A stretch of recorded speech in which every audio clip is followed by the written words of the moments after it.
Christmas didn't end when the house collapsed. It just learned how to wait. That was the first thing he told me. I was standing in front of what used to be our living room when the basement door opened by itself. Slow, deliberate, like the house was choosing violence politely. The air changed. Not cold. Heavy. I smelled dust, old prayers, and something sharp, iron and rain. Then I saw him. He stood at the bottom of the stairs like he had always belonged there. Tall. Still. Dressed in black, his coat brushing the floor that used to eat people for breakfast. His hair fell into his eyes, and for some reason, the house refused to whisper when he appeared. The walls went quiet. The ornament upstairs rattled once, then stopped. "You're not supposed to be here," I said, because fear makes liars out of us. I was already shaking. He lifted his head. God help me. His eyes were dark. Too dark. Not empty, not cruel. Just old. Like he had seen houses die before. "I know," he said calmly. His voice was low, accented, Korean. Soft in a way that made my chest ache. "That's why it hasn't touched me." The basement stairs groaned behind him, annoyed. I swallowed. "Who are you?" He stepped closer. The house creaked, warning me. I didn't move. "My name is Han Seo-jun," he said. "And you are the girl the house failed to kill." Something inside me twisted painfully. "Everyone says that." I snapped. He smiled faintly. "Not kind. Not cruel. Everyone is lying." The ornament screamed upstairs. Not words. Fear. I felt it before I heard it. The way the house leaned away from him like an animal recognizing a predator. "You shouldn't stand there," I whispered. "The basement." "I've died in worse places," he interrupted gently. Then he did something impossible. He touched the wall. The whisper stopped. Completely. My heart slammed against my ribs. "What did you just do?" I breathed. He looked at his hand like it offended him. "It remembers me," he said. "I didn't die when it tried to take me. Houses don't like that." The ornament's voice hissed through the ceiling. "Unregistered presence." Seo-jun looked up unimpressed. "Oh," he said. "It still talks." The floor shuddered violently. I stumbled.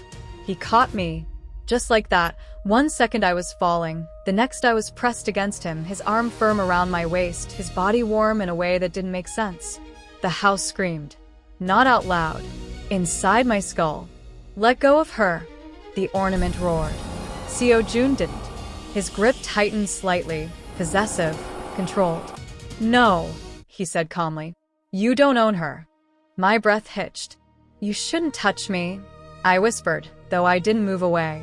He leaned closer, his breath brushing my ear. "You shouldn't belong to a house that eats girls," he murmured. "But here we are." The walls cracked. The stairs began to bleed. The ornament shrieked. "Separate them." Seo-jun finally looked down at me, eyes dark and dangerous. "Listen to me," he said quietly. "If you stay here alone, this place will finish what it started." "What about you?" I asked. He smiled again. This time, there was hunger in it. "I was never meant to survive," he said. "I was meant to come back." The house roared. The ornament burned red. And for the first time since Christmas, I realized the house wasn't the most dangerous thing in it anymore. The house didn't attack him right away. That should have scared me more than if it had. Instead, it watched. The walls hummed low, like a throat clearing before a scream.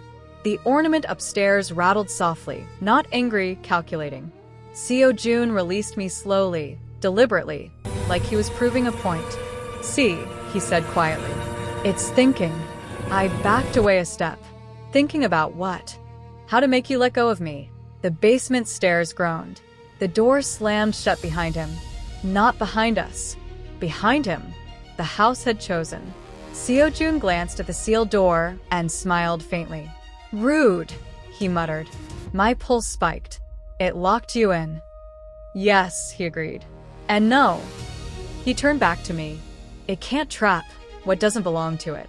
The ornament hissed from upstairs. "Lie." The floor cracked.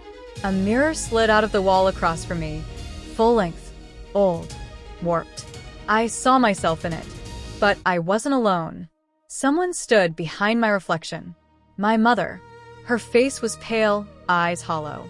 "Come upstairs," she begged from inside the glass. "It's not safe here." My throat closed. "That's not real," Seo Jun said sharply. The mirror rippled. My mother screamed. "You did this." I sobbed. Seo Jun grabbed my wrist, not hard, but urgent. "Look at me," he commanded. I did. His eyes softened just a little. "It's lying to you," he said. "It always lies best using people you love." The mirror cracked violently. The reflection bled. The ornament screamed. Emotional leverage failed. The lights flickered. The house moved. The ceiling lowered. The walls leaned in. The floor warmed beneath my bare feet.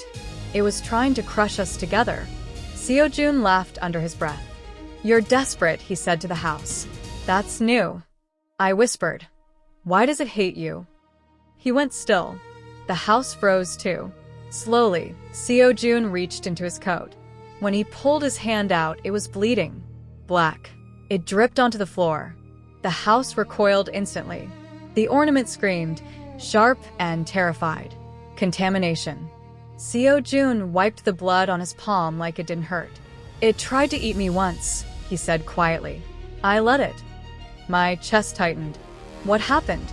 He looked at me then, really looked. "I didn't scream," he said. "I didn't beg. I didn't lie." The house trembled. That's when it realized. He continued, voice low, intimate. "Some things don't taste good." The mirror shattered. Glass rained down, stopping inches from my skin. Seo Jun stepped in front of me without thinking. Protective. Instinctive. The ornament hissed, furious now. "You will leave." He didn't even glance up. "No," he said simply. The house roared. From beneath the floor came a dragging sound. Slow, wet, deliberate. Something was climbing. I grabbed his sleeve. "What is that?" Seo Jun's jaw tightened. "That," he said, "is the reason I came back." The floor split open. A hand, pale, twisted, too many joints, reached up, clawing toward me. The house screamed my name. Seo Jun moved. Fast. He grabbed the thing's wrist and crushed it.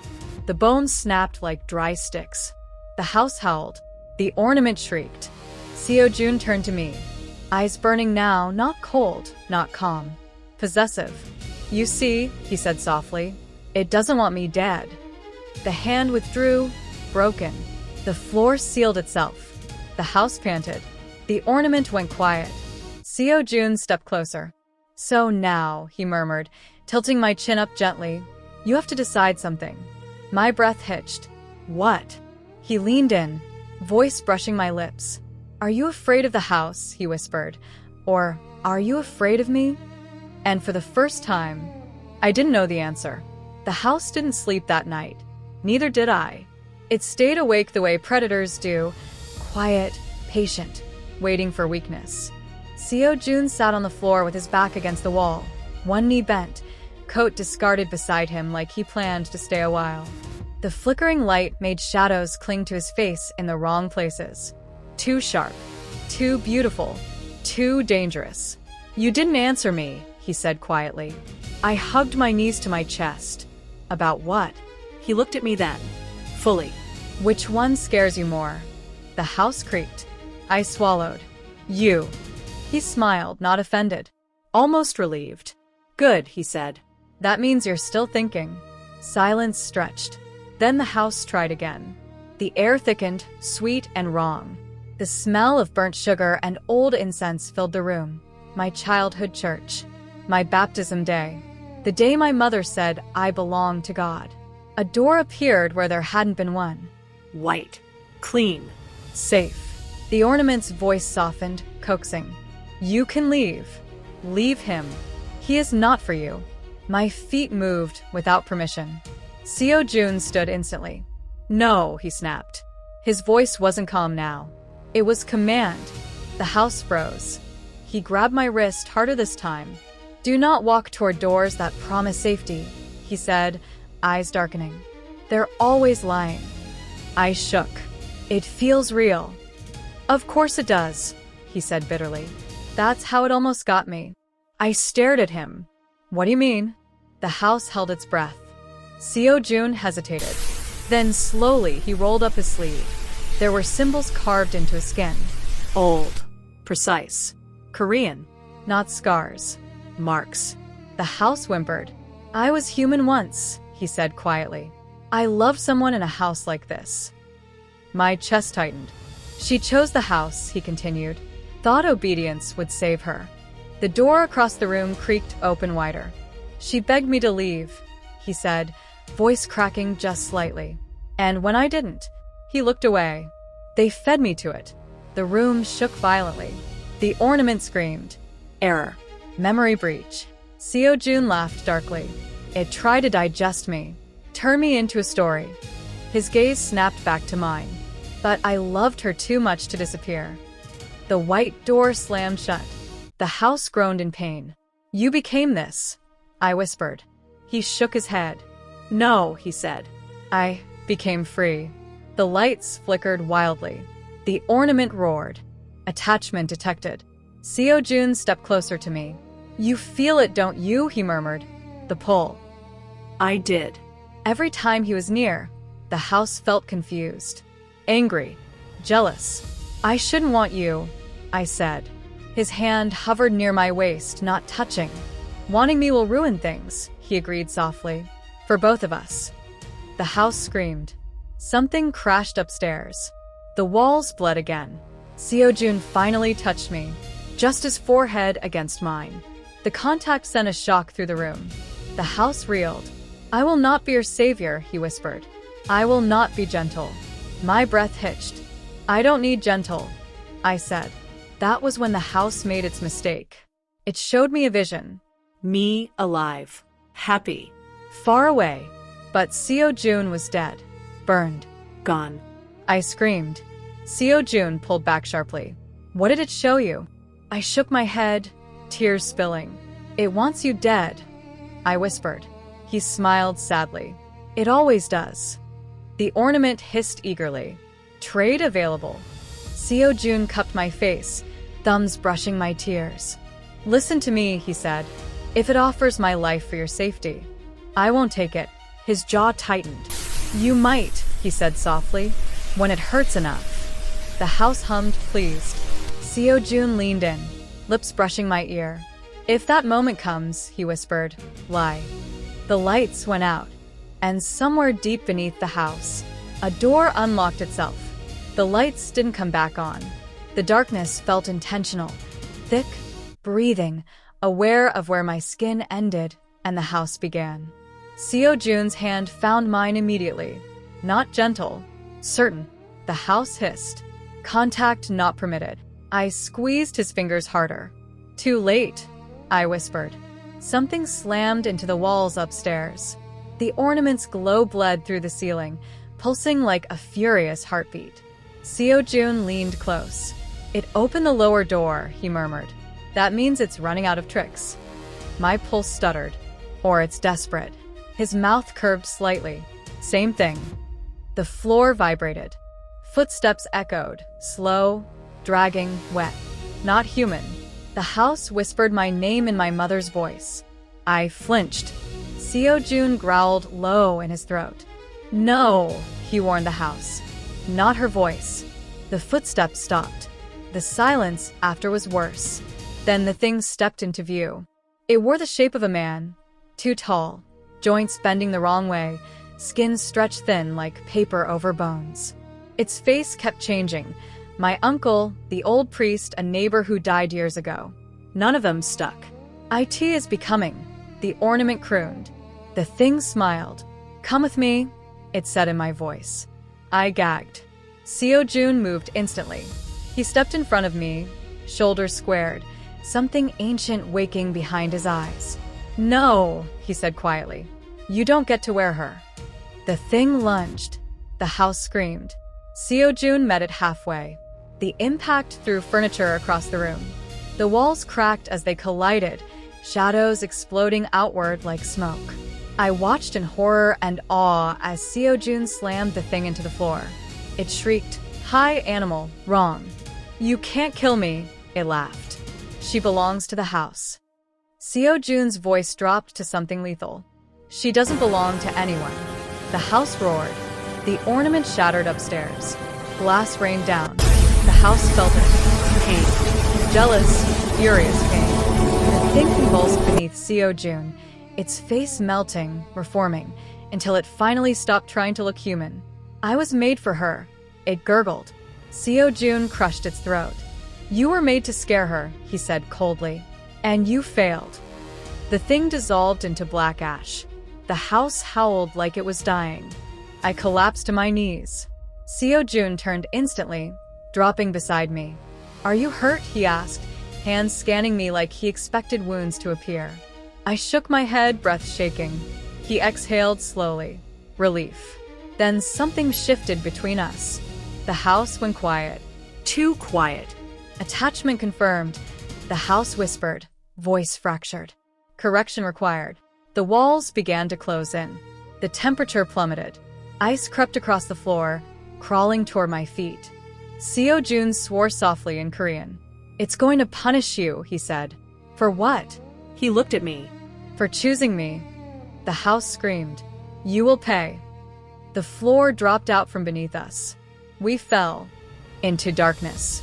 We hit hard, tangled together. I gasped as Seo Jun rolled, taking the impact on his back, shielding me instinctively. The room we landed in was wrong. No windows, no doors, just symbols carved into the walls, matching the ones on his skin. This is where it binds things, he said hoarsely. The house whispered eagerly. Binding available. Love for safety. My heart pounded. Seo Jun stiffened. No, he said immediately. The house ignored him. I looked at him. Really looked. Blood at his temple. Breathing uneven. Still trying to protect me. If I accept, I whispered, what happens to you? His jaw clenched. It will own you, he said.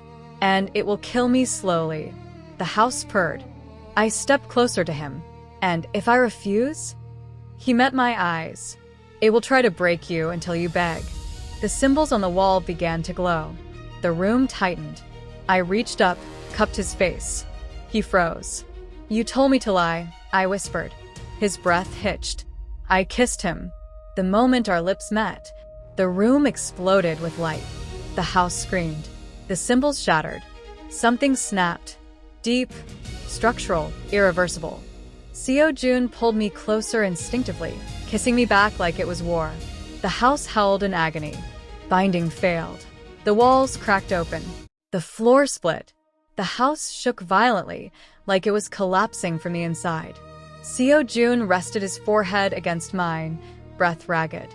You just broke a rule, he murmured. I smiled shakily. Good. Above us, something ancient screamed, and the house began to burn. The house didn't burn like a normal thing. There were no flames, only light. Blinding, screaming light that tore through walls and memories alike. The symbols peeled off the ceiling like dying insects. The air smelled of ash and cold iron, and something ancient finally realizing it had lost. The house was afraid. I felt it. It thrashed around us, corridors folding in on themselves, stairs twisting into mouths, doors bleeding shadows. Every room it had ever shown me, every lie, every false comfort, collapsed at once. Seo Jun pulled me close, his arm firm around my waist. Stay with me, he said urgently. Do not listen to it. The house shrieked my name. Not my mother's voice. Not anyone else's. Mine. You were made here, it screamed. You will end here. The floor split open again, but this time, the fall didn't stop. We plunged into the heart of the house. Down. Down. Until we hit something solid. The room we landed in was vast and round, like a cathedral turned inside out. The walls pulsed slowly, alive. At the center stood a massive tree of blackened wood, roots spread like veins through the floor. The ornament hung from its highest branch. Cracked. Flickering. Dying. This is it, Seo Jun said quietly. The core. The house spoke through the tree now, its voice layered and furious. One must stay. The roots twitched, slithering closer. One heart for one heart. I felt it then, the truth I had been avoiding. The house didn't want to kill me. It wanted to replace itself. It wanted me. Seo Jun stepped in front of me instantly. No. The tree creaked. He does not belong. Seo Jun laughed bitterly. Neither does she. The roots surged forward. I screamed as one wrapped around my ankle, ice cold and burning at the same time. Seo Jun grabbed it and tore it apart with his bare hands, black blood spilling onto the floor. The house wailed, "You will lose him." Visions exploded around me. Seo Jun bleeding out in the snow. Seo Jun chained to the walls. Seo Jun begging me to choose myself. I shook violently. "You're lying," I whispered.